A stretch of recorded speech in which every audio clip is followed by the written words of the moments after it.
IVM. Hi everybody, just wanted to ask everyone for a quick favor. We're running a brand survey right now and would really appreciate it if you could let us know what you think about the advertising on IVM. Go to ivmpodcast.com/survey and do let us know. As part of this, we'll be selecting 10 random participants and sending them some IVM swag, so do fill out those surveys.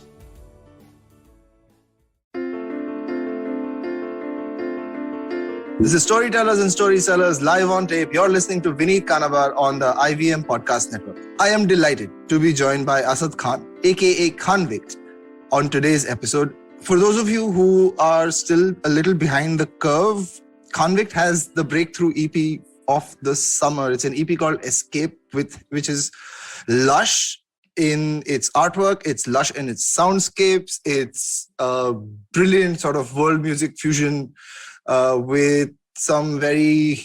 I'm going to let the artist do the talking. Asad, welcome to the show, man. Congratulations on having Escape out. Congratulations on Closer. It's 1.7 million views on YouTube right now. Pretty much trending in all the circles that matter at this point. How does it feel? Hey, Vineet. Firstly, thanks a lot for having me. It feels great, man. Yeah, it's whenever you have the first, I think, breakthrough track that connects with the audience, it's a special feeling, as I'm starting to find out now. I was actually really enjoying your description of the EP, both soundscape wise, because lush is a word I often use to describe my sound. So I don't think you were that far off, So it's been great, man. It's just the reception, especially from India, has been phenomenal to see. That's awesome, man. I was telling you that before we started talking, it's been something that's getting passed around a lot. If it were a mixtape, it would be a really high value item at this point. Let me get started by talking about the hit that we're seeing, the music video hit that we're seeing, right? Closer. Is that your first music video? No, it's not my first one. We did a couple of music videos on my first EP, Kahani. Had a couple of videos there. Right. But this was our first, I would say, like big budget / we work with a filmmaker, Anjali Nair, who's done some phenomenal work for Amazon and Netflix. Mm-hmm. So it was definitely a big step up, but it wasn't our first one. Lovely. And the song itself, man, it's, I want you to talk us through how you really put that song together, because that sample is brilliant. Right. The beat breaks down. It's just a real masterpiece, right? I'm a big fan of the song. I've been playing it all morning. Talk us through how you brought the sample together. How did you just put that song together, man? Talk us through the creation of Closer. Yeah, I'd love to. Yeah. So I was raised in Pakistan till I was about 13, and that's when I moved to Canada. And my family's from Punjab in Pakistan. And but I grew up in a family that was listening to mostly, Nusrat Fateh Ali Khan and Mehdi Hasan and Ghazal and Qawwali and old Hindi music, a lot of 70s and 60s, mm-hmm. Bollywood music. My mom's a music fanatic. Right. So I think up until about when I was in university, I wasn't exposed to any Punjabi music. I'd heard a little bit of it in Pakistan, but it was mostly either Bollywood Hindi music or, honestly, I'm a bit of an old soul. My Spotify top 4 or 5 artists are like Jagjit Singh and Mehdi Hasan and, Right. For a guy who's making electronic music, it's a pretty opposite world. It's a strange throwback, yeah. Yeah, exactly. But I got into sort of the private event space as a DJ just during university as a side gig. Mm-hmm. I went to school for engineering, and I didn't think I'd have anything to do with music at any point. I didn't grow up playing instruments and, none of that. But through that time, I obviously the predominant population from the Indian subcontinent in Canada is Punjabi. Right. So as I was playing at these private events, I had to learn a lot of Punjabi music. And that boli that's in Closer is a very popular Punjabi boli from folk songs. And I'd hear aunties sing it at like the Jago. And at that point, I had no idea what music production was. And I never thought that I'd be sampling that one day. And then other people have done great renditions of it. Rackstar's done a great rendition of it. I think, Badshah did the Bandook version of it and all with Turiya and all that. So they all come from the same pack and they're both very popular packs. And I was just surfing on my Ableton one day, just, the typical producer struggle, like next sample. Heard that one and I was like, that's kind of catchy, like pitch it up a little bit and see how it goes. And at the time I was going to call the song Red Fort after Lal Killa. And I was like, this just sounds like Red Fort to me, with the sample. But the sample just ended up being in my library. I actually have no idea how it ended up on my computer, where I downloaded it from. But I was surfing through samples one day and it just sounded, it has such a unique, catchy groove, just the way it's sung, that I was like, I can build a pretty strong break beat around that. And from there, my process usually like, just lay down the drums, figure out the bass and the chords, and then you can start chopping away and, doing the sound design and all of that. But it was complete fluke. Like I was just surfing one day in the studio, landed on that gold mine of a sample, and that's where the song started. It's brilliant, man. It just gives you the sense that it's something that was meant to be, I guess. How did you kind of start putting it out there? Have you had management for a while, or did you feel that this was the right time that you started getting management? I'm asking because I'll build up to a question that's coming up, but how did you figure? Yeah, you might have heard of a band called Delhi to Dublin. They were they're a Canadian band that toured the world for about 15 years, playing close to 250, 300 shows a year. And they were one of the only bands that had South Asian talent in Canada that was touring on a global level. Like they were playing mainstream festivals like Glastonbury and Burning Man. And I had kind of reached like creative blockage in the private world. I wasn't feeling fulfilled. It's higher commission work. You play the songs everybody wants. It's not expressive of your own art, which is, it's totally cool. So I had ran into Tarun, who was the founding member of Delhi to Dublin, a great producer. He runs the largest South Asian festival here called 5X. He booked me to play at a party that he was throwing for his festival. Right. And at the time, I'd built up a pretty decent name on the local scene just as a DJ. Like if I was playing a show, 500-600 people would come watch, and it was just a DJ set. Right. So I think he saw that I had some pull and I could do numbers, but I was also looking for something new. And when I saw that they were doing the festival circuit, I had just kind of gotten introduced to electronic music, gone to my first couple of music festivals. And I remember after the first one on the drive home, I thought, I've had a really good time playing private shows, but I really want to be on that stage expressing.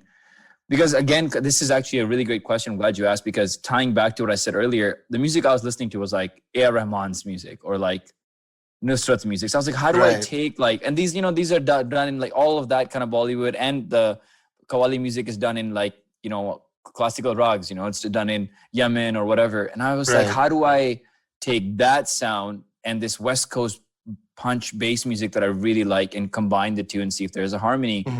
Because what had actually happened for me was I went to a festival and I saw an artist who was not, from the South Asian subcontinent. He was a Caucasian man. Right. And he was flipping all these Desi samples and people were going crazy. And I was like, he knows maybe 4 or 5 of these samples. I know the entire discography of A.R. Rahman and Nusrat and all these guys. Like, I just got to learn the skill set to then start doing that, right? Obviously, he had done my market test for me that people are responding to it and dancing. So I just talked to T and I was like, T, I'm looking for some help. And T being Tarun. And so Tarun actually became my manager right from the get-go. We actually did it all backwards. I didn't even have a single out and he was my manager. I didn't have any music knowledge as a music theory or producer. And we already had a record label called Snakes and Ladders together. Right. Because we didn't know where to put out this music. It wasn't going to end up on Universal. It wasn't going to end up on, any Canadian labels, So that's where the introduction to my management happened. And I'm just, I'm very lucky that happened because Tarun had already worked the Canadian music system and the industry for 15 years. He knew the ins and outs. And I think he also saw a very clear path for how we need to build this project from the get-go. So that's how that started. And I just dove into it. And I have that kind of personality. When I want to learn something, I get pretty obsessive. So I was putting in some pretty crazy hours in the studio, and I went and did some lessons with producers and that I looked up to, just like a week in their house, learning how to write music all day and took some piano lessons to kind of get my hands on basic theory. Of course, just then find out that none of the major minor stuff applies to all the thousands of rags we have. So then I went into classical Indian music training, whole new world.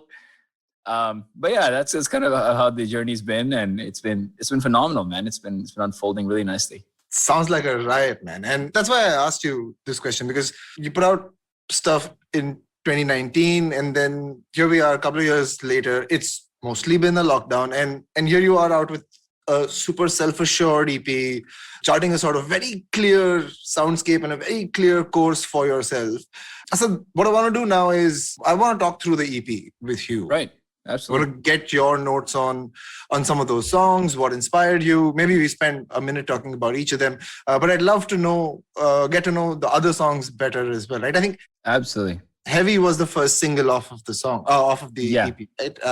Talk us through Heavy, man. Yeah, Heavy, Heavy is a little bit personal. It's named Heavy for a reason. I was, going through some personal stuff where it just felt like a heavier song to write, and Right. I have a love affair with string samples, as you can probably tell by now. And the sound of a Dilruba or Sarangi is something I'm really drawn to. So I found, again, like I'm a sample surfer. I found this, the sample in Heavy is actually the only one that is not being played by an instrumentalist. It's a sample from a Contact library. Right. And I just remember hearing those two riffs and thinking, man, this is a nice call and response here, and I can build something around that.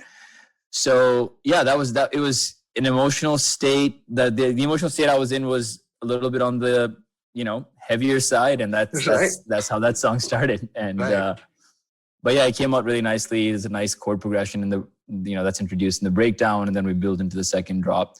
But it was my first record, I would say, first single after Kahani, and I think by that time my writing ability had leveled up, sort of. Had leveled up a little bit. Like you can feel and hear the difference between like the def percussion in that song versus the previous 5 or 6 singles from Kahani and other remixes. And I think at that point I just started to kind of get a hold of like, okay, I can get into this like breakbeat music that I really enjoy and still chop up the kind of samples and sounds I really want to do. So Heavy was sort of the first confidence builder around that, I'd say. And was it the first song you wrote for Escape, or was it something that was there but you were also working on other things? What was that process like? Yeah, we didn't have like a preconceived plan. There was 5 or 6 tracks that we thought we'd put on the project. There was one track that I actually ended up taking off because it just ended up being quite strong, and we're gonna put it out as a single. Right. And just didn't make sense to have it go after Closer doing what it did. So we pulled one off, but we didn't really have a plan from the beginning. Heavy was a song that was strong. It was done, and we put it out. But then the rest of the sound had such coherence to it that I just made. When you hear Heavy and Closer and Something Worth Protecting, they all belong into the same cohesive soundscape. Absolutely. And so when we were listening to the songs, and even the engineer was like, "Yeah, these all belong together." So it just made sense for those 4 or 5 tracks to end up together. Amazing. Work my way up to Something Worth Protecting, but one of my favorite songs on the EP is Kingdom. Right. Great vibe on there. Right. I love that it's got a ethereal quality with the language as well. And I mean, I don't speak the language, but it's just, do you? I don't. I'm just going to say the same thing. So I actually, this is like the I think it's the best part of this. This is this Pakistani Muslim guy who loves Tamil. Like I have never. Beautiful, right? Yeah, I love that. It's one of my favorite languages. And I think a lot of it has to do with the Tamil versions of some of A.R. Rahman's songs I grew up listening to, and there's a certain beauty and softness to that language. Right. So I was playing a festival in New York in 2019, and I ran into Amrita Shakti, who's the vocalist on that track. And she was doing sound check, and she started singing in Tamil. And I remember standing there during sound check at Terminal 5, and I said, I'm going to make a song with this girl. Like, it has to happen. So Tarun introduced me to her manager, and we met backstage and just, got to know each other, had a conversation. And I told her that I thought her voice was beautiful and I'd love to write with her one day. And exactly a year goes by, and I sent her a beat, and I said, hey, I'm just working on this simple beat, but like, if you got any lyrics or riffs in mind, let me know, and I'd love to sculpt something with you. She was a champ. Like I don't use a lot of vocals in my songs, especially with vocalists. It's mostly instrumental, sample based. Right. So that was a challenge for me because she's in Australia, I'm in Canada. We're not in the room together. So it was a lot of like back and forth, but she killed it. And then dialing in the vocals and the guitar riff that is recorded by my friend James here. It was just, that track was a learning lesson in how much effort goes into doing a vocal track properly, but the back and forth with like real instrumentalists, because it's like I think electronic producers, we kind of get into this zone where we just want to be by ourselves, do the whole thing in the room, in the box, send it out. Right? This is how I want it. I'm going to ship it. 100%. Yeah. But Amrita was such a champ. Like I kept going back, like this note's a little bit here. This could be a little bit different. And she kept going until we got it right. So that sounds like a riot, man. That's actually, I would say it's one of my favorite tracks on the EP. And I know my audience I don't have a huge Tamil audience, and I often feel like that track, if I had a bigger Tamil audience, probably would have done even bigger numbers than Closer, because I do really love that track. But I mean, just put it out there, right? A song like Enjoy Me. I don't know if you've heard Enjoy Me. Yeah. I'm sure you have, right? Yeah, of course, yeah. It's a Tamil indie track with a Tamil indie rapper. Right. So D's from Australia. Arivu is based in Chennai, and again, it's like a multi-world collaboration. It's now a global hit in that sense. Right. And again, it's Tamil, right? So I think that's true. Yeah, the global Tamil indie is having its moment as well, and absolutely. I feel like that's one of those cultural touch points that is going to be something bigger and bigger, right? Big Tamil audience in the southeast of Asia as well, right? So not just India, but Singapore, Malaysia, those places as well. So amazing, man. I want to ask you about something worth protecting. First of all, how do you name your songs? It's a very interesting mix there with 5 songs that have just one word, and then there's something worth protecting, which is nearly a full sentence there. So right. Yeah, again, like I don't have a process to that. Whatever sort of in the moment while I'm writing feels like something worth protecting. The melody's very emotional. It has, the Dilruba has a very sort of emotional longing to it in the riff, the way it's done. Right. And it just, when I came across that line, I was like, just made sense. And the artwork is like, the hand is cubbing like a really small animal, and it's just breathing, and life is fragile. And it was the fragility of life, like that's worth protecting. And you can probably tell from the artwork, I'm really drawn to nature, and I spend a lot of time out in the forest camping, and find a lot of my inspiration from that part of the woods and lakes. And it just, to me, was about protecting life, protecting nature, and that's where the artwork and the name both came from.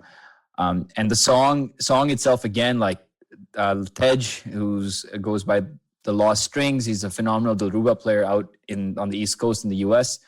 He was visiting just for like, I don't even know I think he was here to play a wedding or something. Right.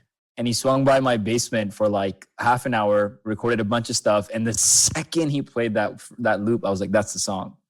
We had that moment where I knew before he had even stopped that that's the song. Nice. And I just spent like the next 2 days arranging it. And then, It's come out sounding phenomenal, and I love the message behind it as well. I want to talk to you about the artwork, right? And I love the artwork, both to Closer and to Escape. Right. Who did you work with on this? Tell us this genius's name. Oh, I've had the pleasure of working with some very phenomenal people. The original artwork for Closer, which is the animated version of my face with the florals, that was done by an artist named Cesar Martin, who did the entire sort of branding work and the initial album work for Kahani as well. So he's phenomenal. He's working with an agency in New York now. So unfortunately, he's not in Vancouver anymore. We've lost him to a bigger agency, as it happens with really good people. And then the artwork, which was for the album, which was the in real life photo shoot with the florals. That was a project, man. That was, I got to give all the credit to Jenny, who's on our team, Jenny Bourne. She's the art director on the Khanvict project. So she did all that. She, found the right photographers. She found a photographer who's also a florist, who had this flower ring suspended in midair for the shoot. Right. That I had to like go inside and emerge out of, and then the photograph was taken. It was phenomenal. When I walked in, I was like, who did this? Like, this is 10 times more creative than the song that I've made, I mean, do you have the behind the scenes for that? I mean, that's going to be a trip in itself. Yeah, I just put it up on YouTube last week. Like, I just put a video up check that out. Where you can see the entire like photo shoot and the village it takes to make me look good. Beautiful. It was phenomenal. Yeah. Beautiful. With that, we will take a quick break and be back on Storytellers and Storysellers with Asad Khan. $100. That's all it takes to begin your journey with Bitcoin and Ethereum.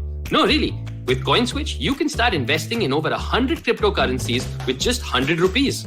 On top of that, there are zero charges for deposits and withdrawals, so you can trade, buy, sell, however and whenever you want. All of this, plus their extremely intuitive interface, makes CoinSwitch the perfect app for beginners in the crypto space. But don't take my word for it. Just download CoinSwitch for free and try it out for yourself.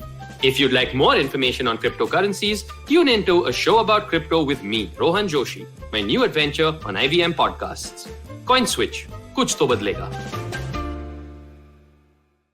Back on Storytellers and Storysellers, I'm talking to Khanvict, aka Asad Khan. We're talking about his EP Escape. Asad was taking us through some of the songs. We were talking about the village that it takes to keep Asad looking great on that artwork. Check it out on his YouTube, the behind the scenes for how they brought the art to life. Asad, talk to us about you, man. I mean, we spoke about the music, we spoke about the EP, bunch of inspiration, but you're Pakistani Canadian who's now based in Surrey. Is that the right combination of places? Yeah, that's accurate. Yeah. And what's the drive behind making music now? Right? You told me that your mom's a big Punjabi music fan, but where does your music drive come from? You started as a DJ in college, but then you branched out into an interesting direction. You're putting out some really, really creative material right in the middle of the pandemic, and you're about to build up to your first live experience, right? So now that you're quote unquote on the cusp of having made it, what's brought you here? What do you value? Where are you looking at going from here? Yeah. Firstly, I want to correct you. I feel like I'm still very far from making it, but I hope you're right. And so I think, man, my story, when I think about it, it's everybody's story is really unique in their own way. But I think what's been the big sort of eye opener for me was I started the music journey quite late. Like most people, I was 28, 29 when I started thinking, okay, now I want to start a music career. I already DJed for like 7 or 8 years, and I thought that was a side gig. And I was an engineer full time, and my business that I'd set up for servicing the wedding industry, that was still up and running, and I had now employed a bunch of DJs that serviced that and went out. So I think I bought myself a little bit of time to explore. But it was I think let's get real, right? Like most artists, most musicians especially, it's a challenge. The mental health is a huge challenge, and working through the ups and downs of a career where, for the first couple of years, you're just like, you have no idea what sound is going to come out. And then music production is such a frustrating process to learn. I used to back myself to be a pretty smart student, but this was a very humbling process when it came to learning how to, write some good beats. So I think just working through that, I was very lucky. I had really good support and people who really believed in the project when I didn't, when I had doubts about it. Tharun, my manager, really believed in it. My friends and my core circle really believed in it. So I think they became my strength and they kept me going. And, I played many shows because it was weird for me because I went from like I said before, I was already selling tickets and packing rooms. But now I went from that to then playing for empty rooms again because I had completely changed up my sound. Right. So that was different for me. That wasn't like my first time playing an empty room. And then, I'd already done that bit. I already worked really hard in that part to get to a point where I was now playing the headline set here if there was an event happening. But was that part hard on you? I mean, did it take a little bit of getting used to? Absolutely. When I did a Canada-wide tour in the winter, you do not want to tour in the Canadian winters. When after driving 4 hours through the snow on the other side, you have 50 people in the club, it's like, oh man, what am I doing here? Oh shit, yeah. So I think I got to give myself credit for working through those times in adversity and just sticking to it. But at some point, on a just personal level, I realized the project wasn't about me anymore. It was about service, which is really what made it easier. You detach your ego to it, which is about, are people going to like my work? It's not about that. It's as long as I've learned that as long as you're honestly expressing and being the vessel you are openly, you find synergy. There's enough people that you will find your synergy in your pocket everywhere.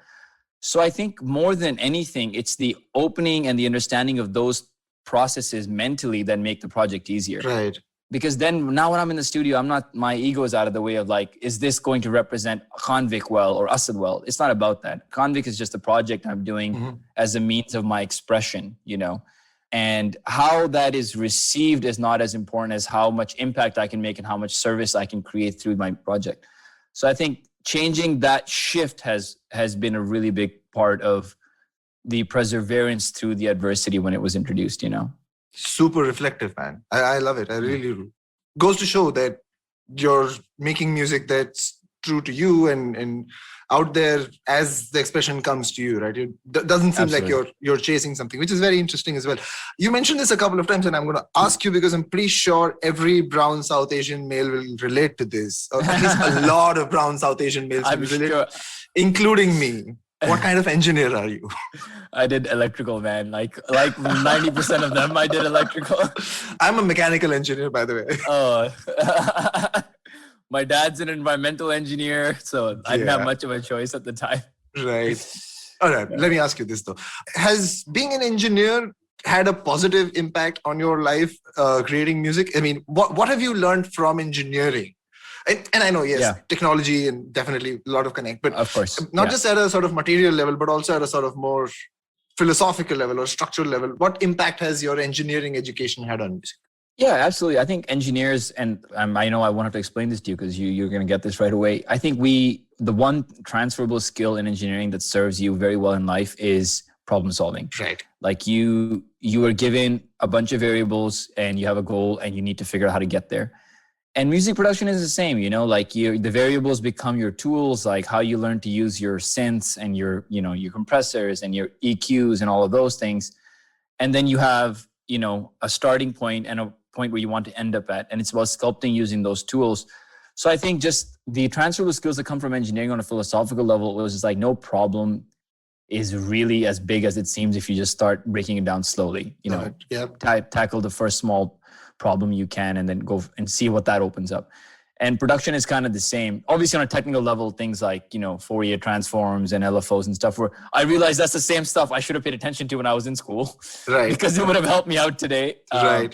I remember seeing those even just like bandpass filters and stuff. And I was like, oh man, I studied all this, but I wasn't paying attention in school. Yep. Your eyes glaze over, right? The moment someone says Fourier transform, your eyes glaze over. And then they tell you, oh, this is where the application is. And you should have told me this before you taught me that. If you told me this is how digital music is made, I would have paid way better attention back then, Right. Yeah, I know exactly what you mean. Yeah. So I think those two things, I would say, there's a little bit of a technical crossover, but the main thing is just that problem solving ability and thinking fast on your feet. Like engineering tends to be a pretty rigorous program, so it trains you on that.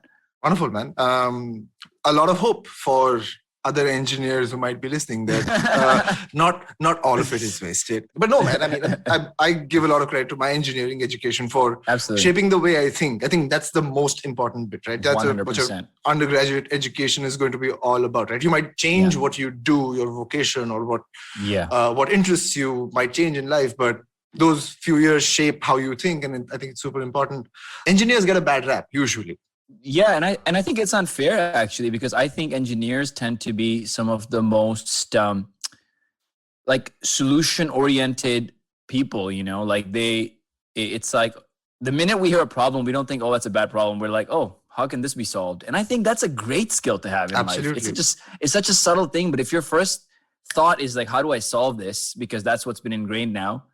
Then you're already ahead of 90% because, most people, when they see a problem, they're like taken aback by it.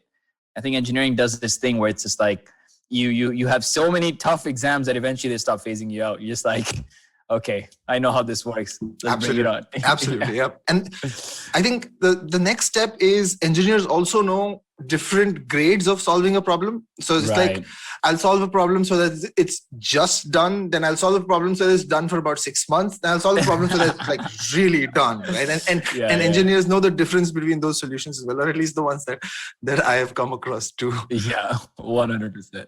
Fantastic, man. What's next? I know you're gearing up for your festival performance debut. Is that it, in September?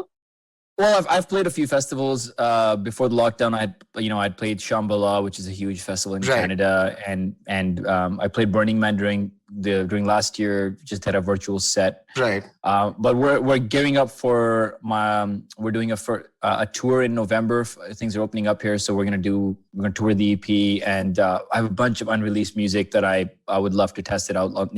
That's the part I miss about shows is having these songs that are in your vault and you get to test them out and then know if you need to tweak them before you put them out. I've put in a lot of time during the breakdown and I have all this new music, so I'm stoked to test that out. But we're hitting the road with my friend Raginder, who's the violinist on Impedance. Him and I have done a bunch of music together. So him and I are going to hit the road in November. We're going to do New York, Toronto, LA, San Francisco, and Vancouver. And the hope is that one day I can get my India visa and I'll come play in India. So Inshallah, that happens inshallah, as soon as possible, man. Yeah. How have as the EP's gone out, how have your South Asian fans, what's the difference in reaction between what you're seeing from South Asia versus what you're seeing in maybe in the West? Has there been a sort of, I would expect, and going by my own experience of the EP, that the South Asian fans might have a slightly different emotional reaction to the stuff that you're seeing out West? Yeah, definitely. It's hard to quantify what the difference is, but there is a distinct difference. You can feel it in the energy, in the comments, and in the interactions. I think the South Asian fans are much more expressive of how they feel so far from what I'm watching. Like every morning, I wake up blessedly to, messages from India especially that are just like really heartfelt expressions of how a song moved them. And I think that I find is a little bit less present in the Western audience. They're more like they'll appreciate a great song, share it, listen to it. But taking that extra 10 seconds out to reach out to the artist and say, hey, like I was really moved by your track. I mean, that one person saying that to you for a song makes that entire process worth it. So that I think is really admirable and credit where it's due. I think it's especially the fans I've been able to make in India have shown a lot of love on that. That's lovely, man. That's great to hear. I think that's only going to grow because of the work that you just put out. My sense is going to ball up a little bit more before your tour hits, and all the best with that, man. I want to ask you about your influences in the part where we just sort of wrap up this conversation. You've said Nusrat Fateh Ali Khan. I know there's a very distinct Rahman influence. It sounds like in the way you construct your soundscape, it sounds in there as well. Tell us more, man. Tell us more about who you end up listening to. Honestly, that's a great question. There's an artist by the name of Closey. I'm not sure if you're familiar with her work. She's French. She's a French producer. The first time I heard her live, oh my God, I was like, who is this? And what she was doing was like West Coast bass, but with like Oriental sounds, beautiful Japanese koto strings and soundscapes that were just so beautiful. And I was like, she was my biggest inspiration. Right. Because I heard that and I was like, there is a sound where that Oriental, the Oriental instrumentation can be replaced with a sarangi or a sitar or a bansuri. Right. But then the rest of it can be sort of, I can learn what rhythms work from sort of these, maybe some South Indian rhythms I want to put into a 4x4 beat and see how that affects it. But she was, I would say, the biggest influence in giving me that idea of like, hey, if this can work with these beautiful Asian sounds like the koto and these strings, then I think there's a sound that exists that brings bass music and South Asian sounds together. And then there's some artists that are already doing this in a great, Gurbux, who's a great friend of mine, he's doing that. His Boom Shankar was sort of a great example of that with the sarangi chops. And Troy Boy was a big one. I've seen him live obviously a couple of times. The kind of bounce he was able to get, and he's you can tell because obviously his Indian influence from his heritage was coming through in his music. Right. So Closey, Troy Boy, and then I like a little bit 4 on the Floor, and that was Zoo. I think that introduced me to that sound. Zoo, I went to see one of his shows, and I was just blown away by his use of like the sax and the electric guitar live with his great soundscapes and beats. And that shows in the album. The album, it's got the breakbeat, bouncier stuff like Troy Boy and Closey. Then I got Impedance is very much a house track, and I think like you said, the great A.R. Rahman's influence, I think, is probably most prevalent in Kingdom. You can hear that, in the arrangement on that too. So I've been lucky that I've had all this great music kind of around me, and through osmosis, I've taken a lot of it in. But what really changed the way I write music was I met a gentleman who plays the sitar on Escape. Right. His name is Sharanjit Singh Man, and he actually became my guru here, who became my introduction to classical Hindustani musical training. Right. So right now I'm actually like with the harmonium and all, like learning classical Hindustani music now, like starting like this year. That sounds wild. Yeah. And I'm like, I am so excited because so far the music I've made has been made just by trial and error in just a year of a DJ. Right. And now I'm actually learning like, what makes Rag Yaman, what makes Rag Kalyan. I'm like, and I cannot wait to like take that knowledge and then go into the next EP I write where you're hearing like bass music, but it's using, let's say, one of the ancient ragas to like write the melody and the harmonics. Because I feel like there's a unique sound there, and I'm really excited to explore that. For sure. It sounds like a space very few people have gone so far, especially not in it might have happened in the sort of world music context of the 70s and the 80s, right? Possibly. Yeah. But with your kind of sound, it sounds like a whole new, very, very interesting direction to go into. And are there any contemporary Indian, Asian artists that you've been listening to as well? Something out of the homeland? Yeah, Alam Khan, who's a phenomenal sarod player. He's one of my favorite artists. I listen to him a lot. Kas SR is a great rabab player, Afghani artist based out of California. I'm just working on a song with him now. And of course, like the classics, all the greats of the subcontinent. And Coke Studio is a huge influence in me. I think being from Pakistan, Coke Studio Pakistan was a big influence in my music writing.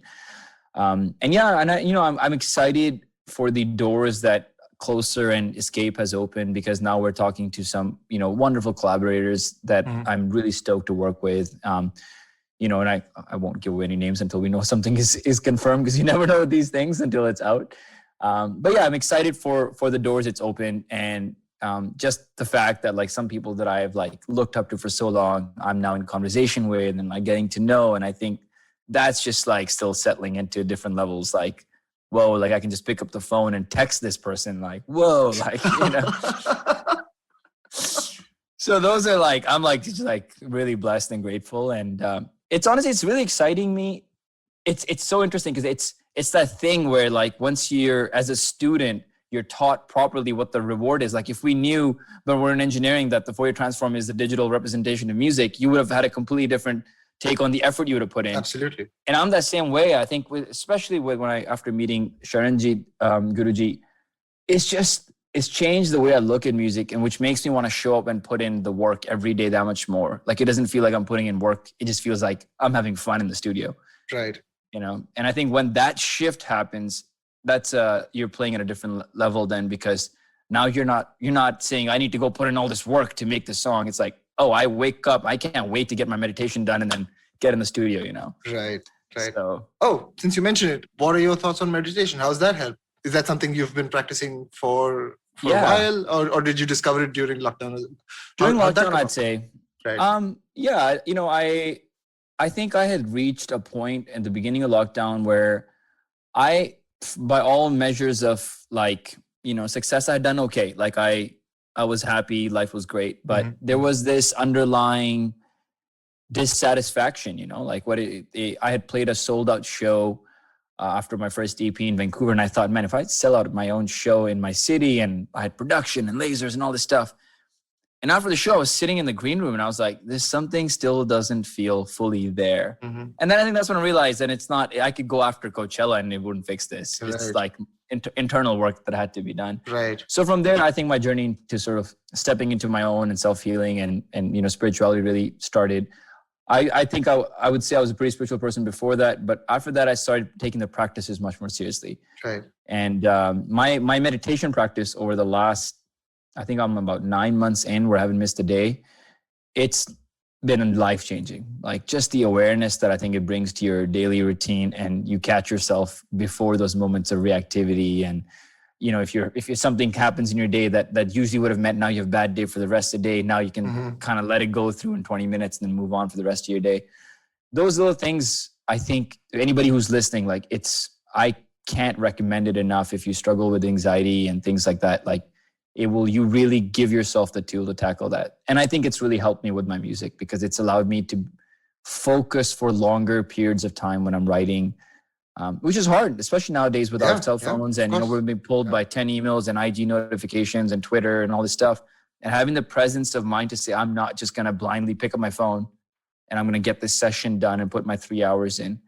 That presence of mind has come from meditation. And to me, it's a very sacred practice. And I'm really glad that I made it a part of my lifestyle. It sounds amazing. It sounds very on brand in terms of the reflectiveness, Right. reflectivity that comes with speaking to you. And I'm so glad that it's a practice that's kind of lifted you and your work as well.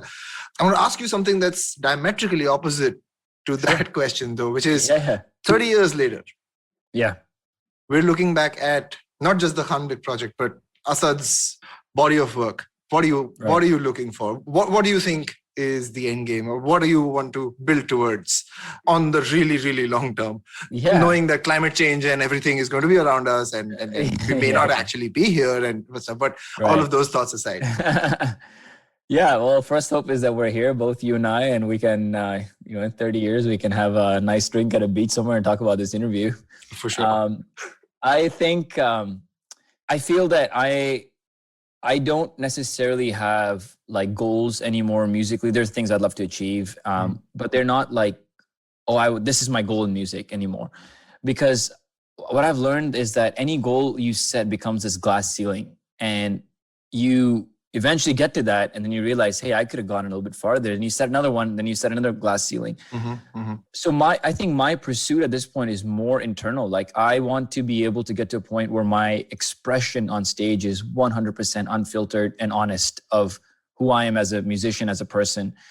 And I would love to get to a point where all the music that my life was supposed to be a vessel for it to flow through becomes that. It doesn't get it in its own way, and it creates enough presence and harmony in my life so I can serve as that vessel and let that music flow.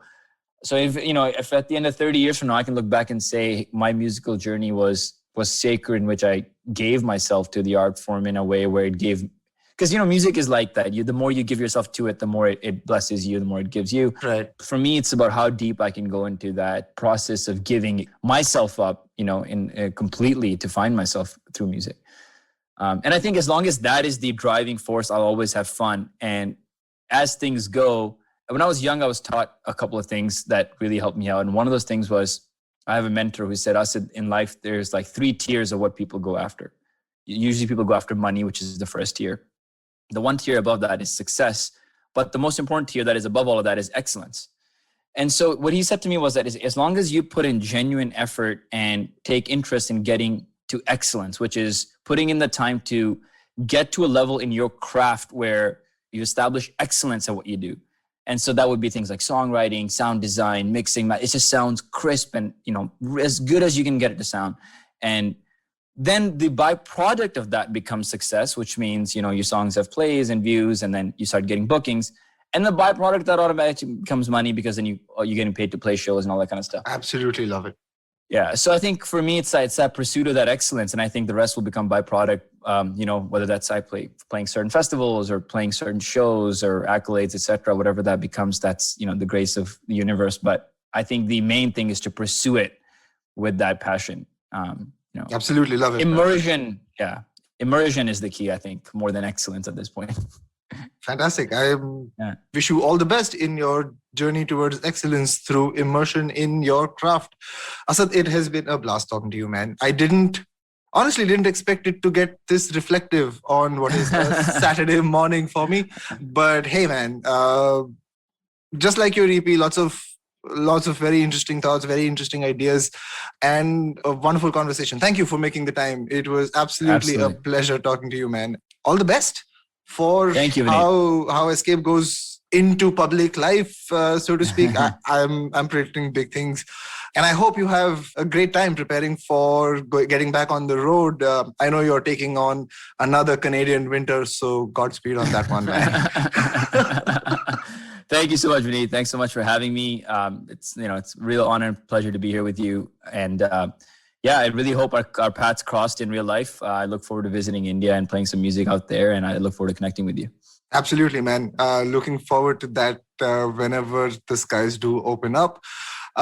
That's it from me. On this episode of Storytellers and Storysellers, we were talking to Asad Khan, aka Khanvict. Check out his EP Escape, streaming on all platforms, doing amazingly well, and send it to your friends. That's me, Vineet Kanabar, saying goodbye.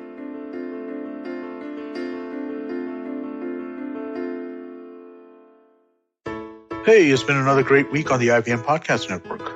On the Edges and Sledges Cricket Podcast, in the first half, Ashwin is joined by Varun to wrap India's ODI tour of Sri Lanka. In the second half, DJ joins the party to discuss the first T20 international between India and Sri Lanka. If you'd like to hear more about this match, former Indian cricketer Sabha Karim joins Rajiv Mishra on Khel Niti and they talk some more about it.